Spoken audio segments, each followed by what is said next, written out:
열왕기상 21장 17절부터 29절에 있는 말씀 함께 보도록 하겠습니다.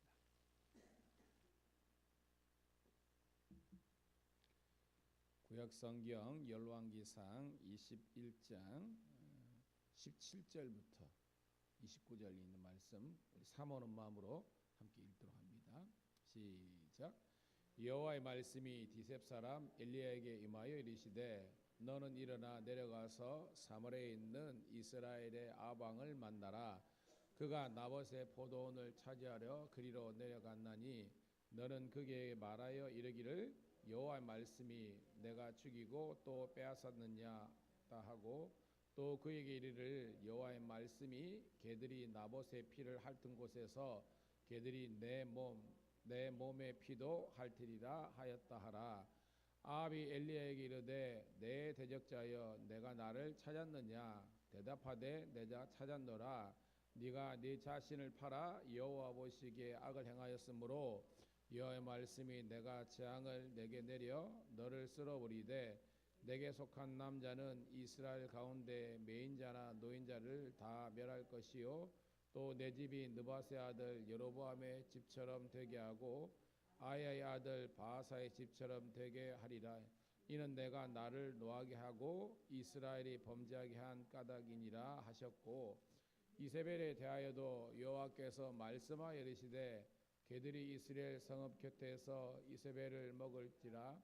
아합에게 속한 자로서 성읍에서 죽은 자는 개들이 먹고 들에서 죽은 자는 공중의 새가 먹으리라고 하셨느니라 하니 예로부터 아합과 같이 그 자신을 팔아 여호와 앞에서 악을 행한 자가 없음은 그를 그의 아내 이세벨이 충동하였습니다.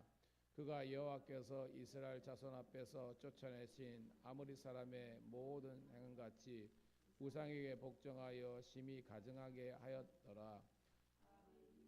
말씀을 들을 때에 그의 옷을 찢고 굵은 배로 몸을 동이고 금식하고 굵은 배에 누우며 또 풀이 주고 다니더라. 여호와의 말씀이 디셋 사람 엘리야에게 임하여 이르시되 아합이 내 앞에서 겸비함을 내가 보느냐. 그가 내 앞에서 겸비함으로 내가 재앙을 저의 시대에는 내리지 아니하고 그의 아들 시대에야 그의 집에 재앙을 내리리라 하셨더라. 아멘. 할렐루야. 다시 한 번 더 새벽을 함께 깨운 우리 사랑하는 성도 신우들을 환영하며 축복합니다. 오늘은 6월 25일 수요일 열왕기상 21장 17절부터 29절에 있는 말씀을 본문으로 죄와 용서의 메커니즘이란 제목의 말씀을 통해서 함께 은혜를 나누도록 하겠습니다. 여러분, 나봇의 포도원 사건이 이제 어저께하고 말씀의 주된 내용이었잖아요. 핵심이 뭐냐면 나봇은 단지 왕의 말씀을 어기려고 한 게 아니죠. 왕의 말씀을 따라야 되지만 왕보다 그 왕조차 왕으로 섬겨야 될 분이 누구이십니까? 여호와 하나님이십니다. 그래서 나봇은 여호와 하나님의 말씀을 지키는 것은 바로 그들에게 유산처럼 내려주신 이 포도원, 이걸 땅이라고 했을 때 땅을 임으로 팔 수 없다는 거죠. 왜? 땅의 주인은 여호와 하나님이시고 그 하나님께서 절대적인 가치를 주셔서 지키라고 해. 우리 같으면 이 땅은 신앙과 같은 겁니다. 영적인 거예요. 단지 땅의 문제가 아니라는 겁니다. 그래서 이 나봇은 그의 신앙과 사명을 지키려고 했던 거예요. 그런데 여러분, 이 아합은요 무능했습니다. 이세벨은 사악했습니다. 이 무능함과 사악함이 결합되어서 그만 이 무지한 나봇을 죽여버리고 말았잖아요. 그래서 왕이 한 거기 때문에 역사는 그거를 덮으려고 했을 겁니다. 우리도 여러분 뭐 사극 같은 거 보면 왕이 이 어떤 그 자기 생존했을 때 기록은 못 보게 하는 게 있잖아요. 이게 국법입니다. 왜? 눈치 보면 이 정확한 기술을 할 수 없잖아요. 그래서 역사가 그 왕에 대해서 분명하게 어떻게 보면 기록을 남기라고 하는 차원에서 왕이 생존에는 그 역사에 대해서 이렇게 할 수 없도록 한 거죠. 그래서 어떻게 보면 나봇의 억울한 죽음이 역사에 묻혀질 뻔한 그런 사건이 된 거예요. 왕이 한 거니까. 그런데 오늘 말씀 뭐예요? 아무리 인간이 그들의 죄악과 잘못을 덮어다 할지라도 하나님께서는 반드시 그것을 심판하신다라는 그런 내용이 됩니다. 그리고 우리는 이 말씀이 우리들에게 경종과 경고가 되어야 되는 겁니다. 행여나 우리조차도 잘못하고 범죄를 해놓고 그것이 내가 이렇게 쓱 덮고 쓱 묻어가면 없어질 것처럼 착각하지 말라는 것입니다. 정확하게 하나님께서 그것에 대해서 지적하시고 심판하시는 그런 내용입니다. 자, 그런데 그 심판을 하는 하나님의 도구로서 오늘 누가 쓰임 받습니까? 엘리야가 쓰임 받는 것을 알 수 있습니다. 여러분, 엘리야가 지금 상황이 어떻습니까? 아는 것처럼 우리가 열왕기상 17장에 혜성처럼 등장했고, 그리고 훈련 받았고, 18장에 갈멜산에서 하나님의 말씀에 순종했잖아요. 그래서 850대 싸움에서 이겼잖아요. 그런데 뭐예요? 엘리야에게 남은 것은 이 이세벨의 선전포고 아닙니까? 그래가지고 무서워가지고 두려워가지고 36개 주력내가지고 저기 브엘세벨까지 갈멜산에서 왔는데 거기서도 뭐예요? 로데나만에서 죽기를 청했지만 하나님께서 뭐예요? 그를 위로하시고 하나님께서 쓰다듬어 주시고 회복시켜 주신 줄로 믿습니다. 자, 그 식물의 힘을 의지하여 결국은 호렙산까지 갔잖아요. 거기에서 지진이나 불이나 강한 바람이 아니라 하나님께서 어떻게 역사해 주셨습니까? 세미한 소리, 이것은 하나님의 음성, 곧 말씀을 통해서 역사하시는 거예요. 제가 늘 강조하지만 저도 시험에 들 때가 있을까요, 없을까요? 있어요. 목회를 하다 보면 저도 당혹스럽고 저도 힘들 때가 있습니다. 그런데 여러분들에게 내세게 하지 못할 뿐이지 저도 있어요. 여러분도 마찬가지겠죠. 그 말이 뭐냐? 우리는 죄인이고 연약하기 때문에 우리는 유혹과 우리는 공격을 받을 수 있는 겁니다. 그러나 그때 여러분들이 말씀이 있는 자리를 끝까지 지키면 하나님께서 여러분들에게 영적인 솔루션, 해결책을 주시는 것입니다. 고로 여러분, 여호와의 길로 행하는 저와 여러분 되기를 주의 이름으로 축복합니다. 무슨 말이냐? 하나님께서 엘리야에게 하나님의 말씀을 주셨는데 그 말씀 뭐냐면 끊임없이 위로하라, 위로하고 그래 너 잘했다 이게 아니라 새로운 사명을 주시잖아요. 아람 왕 누구를 세워라? 하사엘을 세워라. 그 다음 뭐예요? 예후를 왕으로 세워라. 그리고 뭐예요? 엘리사를 너의 후계자로 세우라는 겁니다. 사실은 일 못하겠다고 우리 같으면 연장 내려놓고 목사 같으면 저 그냥 사퇴하겠습니다 라고 한 엘리야에게 하나님께서 더 큰 사명을 주시는 겁니다. 이 말은 뭐냐? 우리가 마지막 호흡이 끊어진 순간까지 포기하지 말아야 할 두 가지가 있는데 그것이 뭐냐? 따라합시다. 예배와 사명. 이것은 우리가 교회 존재 목적이 예배와 전도라 그랬잖아요. 이 전도가 사명입니다. 그리고 뭐요? 예배가 사명입니다. 그럼 뭐냐면 사명자의 인생은요 마지막까지 하나님의 말씀을 붙잡아야만 그런 시험이 들지 않는 거예요, 여러분. 우리는 상에 매이고 사람에 매이고 감정이 있기 때문에 누구나 우리는 상처를 줄 수 있고 상처를 받을 수 있습니다. 곰곰이 생각해 보면 아무런 일이 없는 데서 또 뭐요? 이렇게 일이 빵 터지는 게 아니에요. 결국은 우리의 모두의 연약함과 죄악이 있다는 겁니다. 그것 때문에 우리는 상처를 주기도 하고 받기도 하는 겁니다. 원인을 제공하기도 하고 또한 우리 그 원인 때문에 화를 나기도 있어요. 그렇지만 말씀이 있으면 하나님께서 그 말씀의 능력으로 우리의 삶을 재해석하게 하시고 다시 한 번 더 일어날 수 있는 힘이 하나님의 말씀인 줄로 믿습니다. 자, 그 배경을 갖고 오늘 말씀 보면 확 와닿아요. 17절, 18절 시작. 여호와의 말씀이 디셉 사람 엘리야에게 임하여 이르시되 너는 일어나 내려가서 사마리아에 있는 이스라엘의 아방을 만나라. 내가 나봇의 포도원을 차지하러 그리로 내려갔나니 라고 됐습니다. 제일 중요한 게 있으면 오늘 본문에서요 저도 몇 번을 말씀 묵상하면서 계속 보면 17절에도 여호와의 말씀이 21절에도 여호와의 말씀이 그 다음에 쭉 내려가면 또 28절에도 여호와의 말씀이.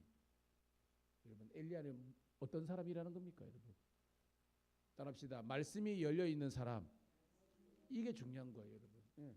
말씀이 열려있는 겁니다. 그러니까 17장에 등장할 때도 여호와의 말씀이 엘리야에게 임한 것처럼 마지막 순간까지 말씀이 끊어지지 않는 거예요. 예, 이게 승리의 비결이라는 겁니다. 엘리야도 무너졌죠, 그죠? 오직 남을 거는 하나님 차라리 내 생명을 없애주세요. 이 말은 뭐냐면 거의 자살 직전까지 갔다는 겁니다. 그 정도로 무너진 거예요. 그런데 일어설 수 있는 힘은 뭐냐? 사람의 위로가 아니라는 거예요.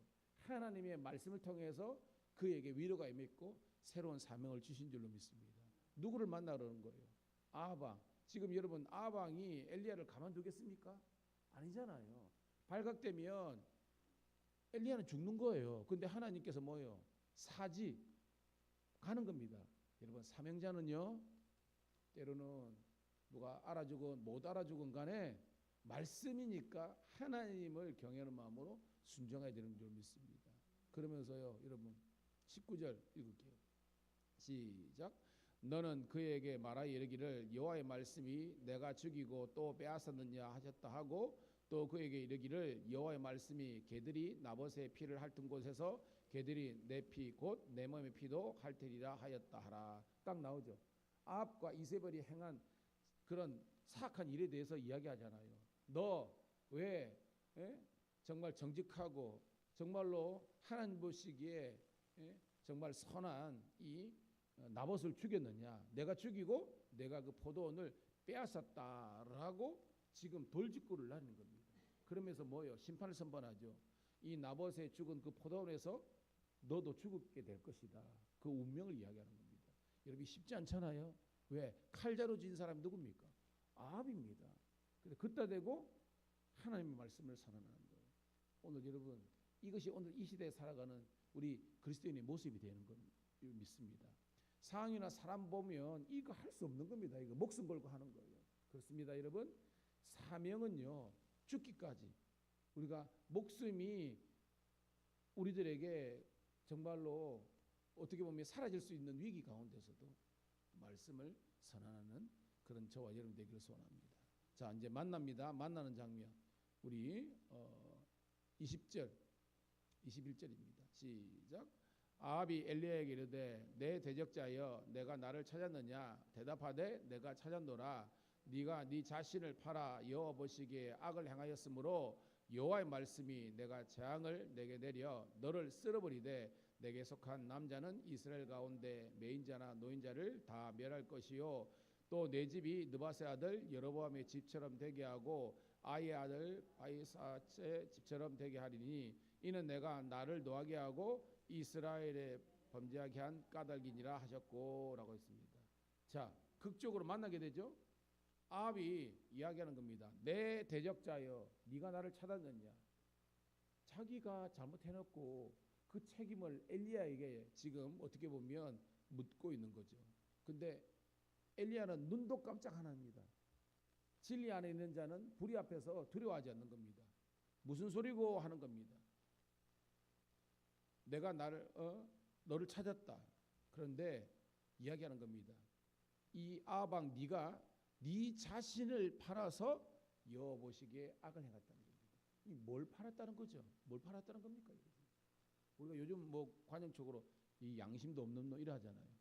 양심을 팔았다는 것을 이야기하는데 사실은 그 넘은 겁니다. 의미입니다. 너는 너 영혼을 팔은 사람이야 라는 겁니다. 이거는 아무나 할 수 있는 것이 아닙니다.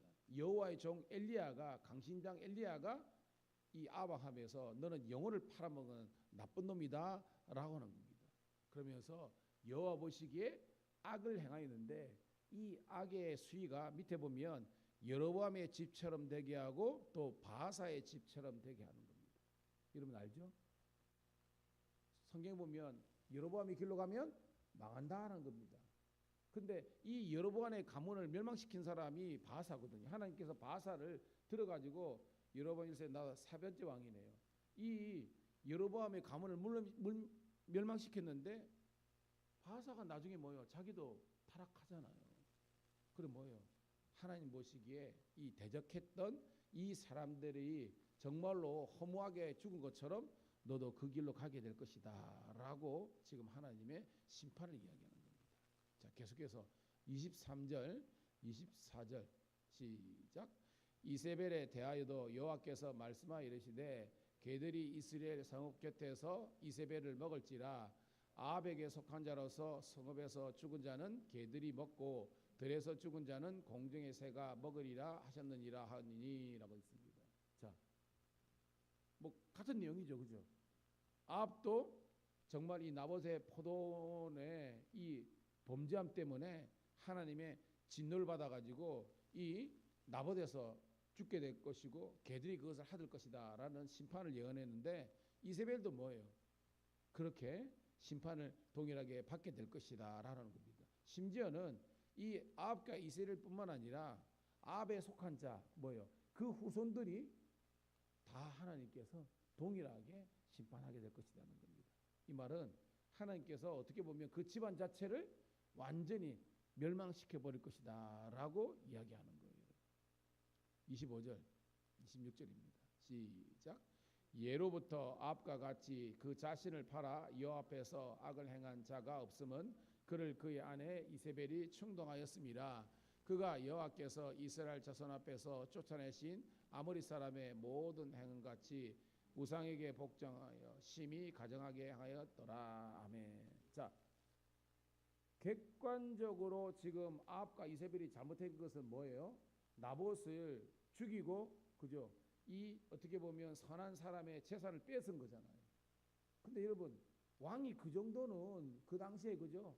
왕이 곧 뭐 절대 권력자인데 그 한 사람 백성 죽이고 뭐 땅 빼앗은 거, 그 당시는 큰 어떻게 보면 죄도 아닐 그런 세대잖아요. 근데 오늘 말씀은 뭐가 하냐면 26절입니다. 26절 시작. 그가 여호와께서 이스라엘 자손 앞에서 쫓아내신 아모리 사람의 모든 같이 우상에게 복종하여 심히 가증하게 하였더니라. 아멘. 뭐요? 드러난 그게 아니라 그 죄악의 본질은 뭐냐면 우상 숭배에 있었다는 겁니다. 불신앙에 있었다는 거예요. 불순종에 있었다는 것입니다. 이것이 오늘 하나님의 평가라는 겁니다. 오늘 저와 여러분들이 행여나 죄를 짓고 온갖 뭔가 그죠? 도덕적으로나 윤리적으로나 관계적으로나 우리가 죄를 범할 수 있는데 성경은요 그 뿌리가 뭐냐면 영적인 타락과 오염이 있다는 것을 우리들에게 이야기하는 겁니다. 왜 지금 아합과 이세벨이 이 길로 가게 됐느냐? 우상숭배 때문이랍니다. 즉 뭐예요? 하나님을 제대로 섬기고 말씀 쫓아가는 것이 아니라 우상 앞에서 절하고 그 우상이 말하는 그런 세속적인 길로 간 것이 이 모든 문제의 뿌리고 원인이었다는 겁니다. 그러므로 여러분 영이 여러분 살아나시기를 주의 이름으로 축복합니다. 그러니까 영이 육을 이끌고 영이 상황을 이끌 수 있도록 해야 되는데 그러지 못하기 때문에 우리는 뭐예요? 객관적이고 도덕적 윤리적인 거나 관계적인 거나 모든 면에서 무너지게 되는 겁니다. 여러분 그래서 제가 주일날 시리즈로 쭉 설겠지만 성령 충만하시기를 축복합니다. 왜? 성령 충만하면 죄된 생각들이 침투가 안 되는 거예요.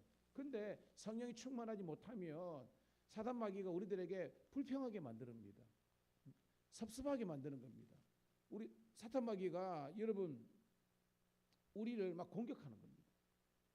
여러분 목사들이 힘든 게 뭐냐면요. 전혀 그게 아닌데 여러분 부흥회나 이런 거 보면 뭐예요? 성도들이 쭉 나오면 다 이렇게 인사를 다 해요. 근데 성도들이 많지 않고 이러다 보면 목사가 이렇게 하다가 여러분 하면 기다리고 있으면 되는데 상황이 그런데 쑥 지나가잖아요. 근데 마음은 뭐냐면 목사님이 나를 사랑하지 않는데 내 인사를 안 받아줬대. 이렇게 되는 겁니다. 그 목사는 전혀 그런 의도가 아니야. 왜냐면 사람이니까 동시다발적으로 이게 안 되잖아요. 근데 아니 신앙생활 하면서 이 관계가 그래 되면요 그런 거에서 시험이 되는 겁니다. 여러분 기도할 때 그거 아닙니다. 그래가지고 때로는 여러분 목사가 이제 새 가족들이 늘어나잖아요. 그럼 어쩔 수 없이 여러분 죄는 그렇습니다. 몸은 하나인데 성도들 다 이렇게 챙기고 새 가족 챙겨 이러다 보면 때로는 우리 중직들이나 때로는 이렇게 돼서 저도 사람 아닙니까? 그러면 그렇게 연락이나 평소처럼 못할 때가 있습니다. 그러면 이런 마음속에는 우리 목사님 정말로 이제 새 가족들이나 이래 하다 보면 그러시구나 해가지고 우리 목사님은 이게 뭐냐면 아들이 쭉 있으면요 제일 사랑을 많이 받았지만 제일 서운한 게 맞이 아닙니까? 우리 현진이가 그래요. 우리 현진이가 혜진이하고 그놈만 사랑했대. 그러면 이제 저는 이제 막 환장하는 겁니다. 제 인생에 가장 사실은 현진이하고 시간을 많이 보냈거든요. 근데 현진이는 기억을 잘 못해. 너무 어리니까. 근데 저는 알잖아요.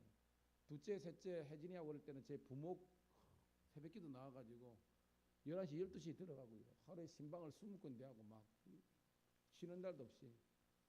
그러다 보니까 이제 못 놀아주고 막 이런 거 있잖아요. 그러면. 근데 막 그리고 또 미숙해가지고 큰애가 제일 많이 맞았지 않습니까? 맞은 것만 그래서 맨날 보고 때린 그대는 기억하지 못하고 맞은 내만 그 제가 할 말이 없잖아요.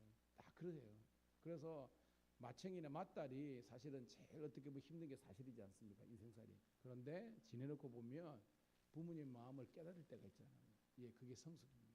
저는 우리 사랑하는 성도들과 우리 신우들이 그런 성숙한 때로는 여러분의 어떤 목회자나 또한 부모님이나 주위에 있는 그런 우리 장로님들이나 이런 모든 이웃들을 여러분들이 복되게 해석할 수 있는 그런 저와 여러분 되기를 간절히 소원합니다. 예, 그겁니다. 자, 27절부터 마지막 읽고 말씀을 정리합니다. 시작.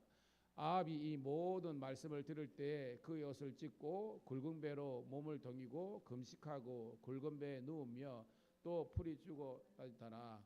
여호와의 말씀이 디셋 사람 엘리야에게 임하여 이르시되 아합이 내 앞에서 겸비함을 내가 보느냐 그가 내 앞에서 겸비함으로 내가 재앙을 저희 시대에는 내리지 아니하고 그 아들의 시대에야 그의 집에 재앙을 내리리라 하셨더라.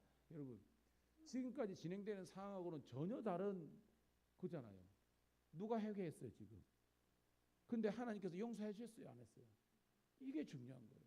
아니 그냥 아합은 회개도 안 하고 그냥 딱 그대로 죽으면 좋겠어. 우리는 스토리상으로 그죠? 나쁜 놈이잖아.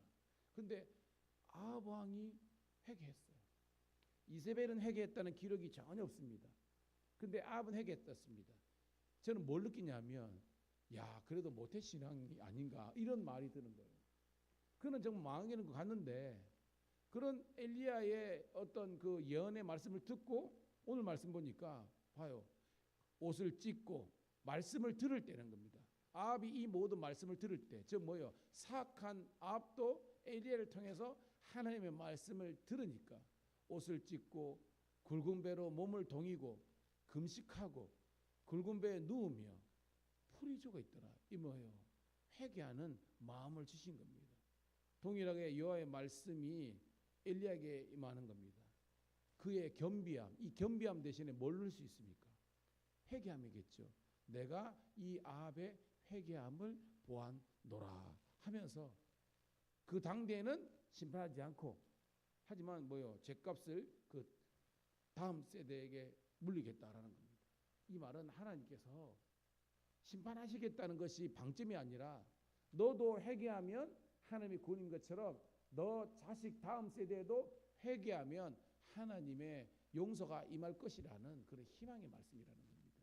문제는요 회개를 해요 안 해요? 안 했다는 게 문제라는 겁니다. 그리고 죄값을 지는 겁니다. 사랑하는 우리 성도 신우 여러분, 오늘 이 새벽에 하나님의 말씀을 들었는데요, 우리는 죄와 용서의 메커니즘, 즉 우리는 죄를 안 짓고 살 수는 없습니다. 인간이니까, 죄인이니까 본성적으로. 하지만 그런 우리가 죄를 지었다는 마음이 들 때마다 하나님 앞에서 회개하고 용서를 구하는 저와 여러분 되기를 축복합니다. 왜? 하나님은 사랑이시기 때문입니다. 오늘도 이 종인 그 여호와의 사랑이 저와 여러분 가운데 넘쳐나시기를 주의 이름으로 축복합니다. 하나님 고맙고 감사합니다. 오늘도 이 새벽을 깨워서 하나님의 말씀을 듣게 하신 여호와 아버지 하나님께 감사를 드립니다. 엘리야에게 다시 한 번 더 사명을 허락하여 주셔서 그 온전히 사명의 길을 걷게 하신 아버지 하나님이여, 오늘도 우리 사랑하는 성도들에게 신우들에게 다시 한 번 더 하나님의 위로와 충만한 성령의 은혜가 넘치게 도와주시고 새로운 사명을 온전히 감당할 수 있을 만한 그런 능력을 허락하여 주시옵소서. 오늘도 말씀에 의지하여 우리의 기도의 그물을 내릴 때에 하나님께서 들으시고 우리 모든 하나님 환경의 문제, 관계의 문제, 하나님과의 영적인 문제가 열려서 주의 영광을 바라볼 수 있는 주의 자녀들 되게 도와주시옵소서. 예수님 이름 받들어 감사하며 축복하며 기도드리옵나이다.